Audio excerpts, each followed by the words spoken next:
Bonjour à tous, je suis ravie de vous retrouver dans cette nouvelle vidéo. Alors aujourd'hui, pour changer un petit peu, on va se lancer dans un relooking de décoration. Voilà, poterie, vase, comme vous voulez. Je savais que jusqu'à aujourd'hui, je n'avais fait que du relooking de meubles, essentiellement, même je dirais. Et j'ai eu envie, d'élargir un petit peu mes horizons. J'ai testé ça il n'y a pas très longtemps, récemment, là, deux petites décos que j'avais chinées, que j'ai repeintes. J'ai trouvé ça vraiment super sympa. Et j'ai eu envie de réitérer l'occasion avec vous en vidéo pour vous donner un petit peu des idées et de vous montrer que des décos ou des poteries un petit peu, allez je vais oser, un peu ringardes, peuvent devenir des décos hyper à la mode, hein, si on peut dire ça comme ça, même si voilà, la mode on s'en fiche un petit peu, mais en tous les cas quelque chose qui pourrait être plus à votre goût et sans pour cela dépenser des sommes astronomiques. Allez, je vous montre. Alors, dans un premier temps, j'ai chiné ces petites bouteilles, voilà, qui à mon avis à la base devait servir pour l'huile. Il y a le petit bouchon en liège, voilà. Mais franchement, j'ai trouvé ça trop mignonne avec sa petite poignée. Ensuite, une petite boîte comme ça. Alors pareil, en poterie, là, je ne sais pas. J'avoue que je ne suis pas suffisamment calée là-dedans. En tous les cas, voilà, une petite boîte toute basique. Mais bon, avec des couleurs qui, voilà, moi en tous les cas, qui ne sont pas mes couleurs fétiches.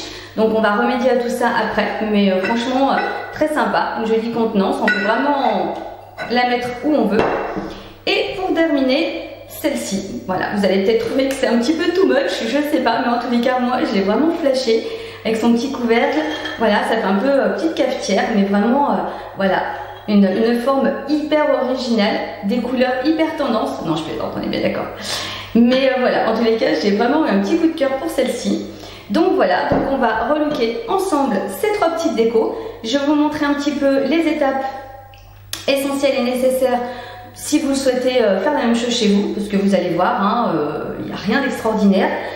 On y passe du temps, c'est sûr, mais malgré tout, pour faire des petites choses comme ça, c'est vraiment assez, c'est à la portée de tous. Et bien écoutez, c'est parti. N'oubliez pas, si vous le souhaitez, pour me soutenir, de vous abonner à ma chaîne. Un petit pouce, un petit commentaire aussi pour me dire un petit peu ce que vous en pensez, ça me ferait plaisir, ou même pour des questions, je me ferais plaisir d'y répondre également. Et puis écoutez, c'est parti pour cette nouvelle vidéo, je vous emmène avec moi, c'est parti. Alors, dans un premier temps, au niveau de la première étape, je dirais c'est comme d'habitude au niveau de la préparation de votre support, même si c'est pas du bois, on va quand même poncer grossièrement le support.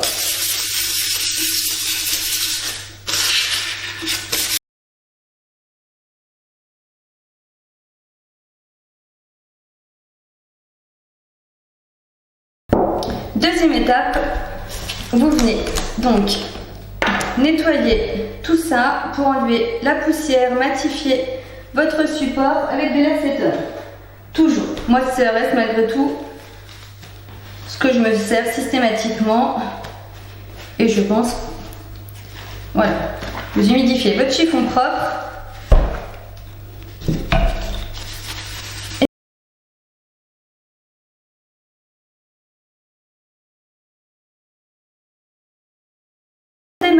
Avant d'appliquer la peinture, il vous faut appliquer ce primaire support spéciaux de la marque ID. Si vous suivez mes vidéos, si vous me connaissez un petit peu, vous savez que c'est une marque que j'apprécie énormément et que j'utilise également très souvent. Et ce primaire va permettre à la peinture de bien accrocher sur votre support. Et c'est parti. Alors moi j'utilise tout bêtement, on va commencer avec celle-ci, un rouleau mousse, un petit rouleau mousse, c'est franchement l'idéal. Voilà, ça épouse bien toutes les formes et un pinceau.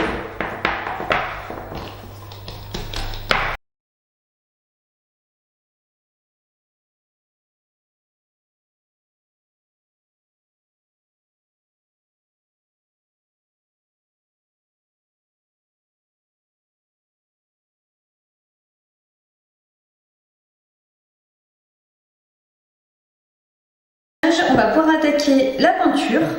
Donc appliquer une couleur, donc j'ai décidé d'appliquer une couleur différente sur chaque déco. Alors, je vais déjà, je pense que je vous l'ai déjà dit, mais je préfère donc m'excuser à nouveau par rapport au fait que ça doit résonner un petit peu, mais comme vous savez, je suis dans mon atelier qui n'est pas totalement terminé, qui d'ailleurs ne sera jamais terminé parce que je vais changer de pièce. incessamment sous peu, mais peu importe, il n'y a pas suffisamment de mobilier, d'affaires qui fait que ça résonne un petit peu, mais malgré tout ça reste la pièce où je suis, où j'ai toutes mes affaires et pour moi c'est plus simple pour vous filmer ce genre de vidéo. Voilà, donc je m'en excuse d'avance. Alors, dans un premier temps, je vais utiliser, je pense, pour celle-ci, vous vous souvenez, la petite bouteille d'huile, la couleur neige. Voilà, j'avais envie de rester dans du blanc. On est toujours sur la même marque, hein, idée. Je vais également utiliser la couleur gris argent. Elle est trop belle. Vous verrez après, franchement, elle est géniale. Je pense que ça sera plutôt pour celle-ci, la petite cafetière là. Et pour terminer, alors celle-ci, je vais la découvrir avec vous. Je l'ai achetée dans l'optique de relook un meuble. Je pense que je le ferai également en vidéo, un meuble que j'ai déjà peint mais que je vais changer de couleur. C'est la couleur sélénite. Voilà, on est toujours dans la même gamme idée. Et là, ça sera pour la petite boîte qui était à la base saumon. Et ben voilà. Donc, une fois que j'ai appliqué la primaire, vous voyez, c'est tout blanc, hein, rien d'extraordinaire. Et donc là, je vais commencer avec celle-ci, que je vais faire donc couleur neige.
life's a foolish game. Do you ever feel the same? Well, maybe we could change, turn the ship another way. Feel it in the darkness, we're sailing right into those jagged cliffs. Yeah. Some say we've always been insane. Hey, life's a foolish game. Simple equation, running closest.